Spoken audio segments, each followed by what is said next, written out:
mataas na antas ng konstruksyon ang target ng DPWH. Kaya naman may mga nais itong ipatupad. Ano ang mga ito? Balitaan mo kami, Emil Carrion.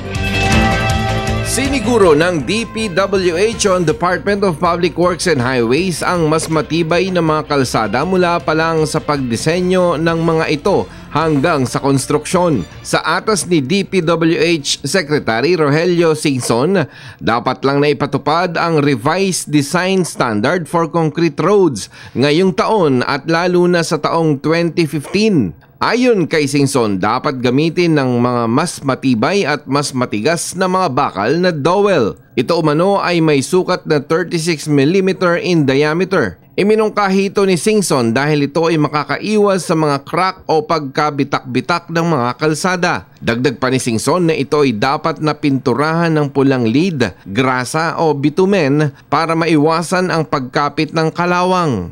Ang ganitong antas ng ay batay sa mga ginagamit na batayan sa mga kalsadang ginagawa ngayon sa concrete reblocking ng EDSA. Ito ay makakasiguro ng mga matitibay at hindi malubak na mga kalsada. Para sa Telebisyon ng Bayan, ako si Emil Carrion.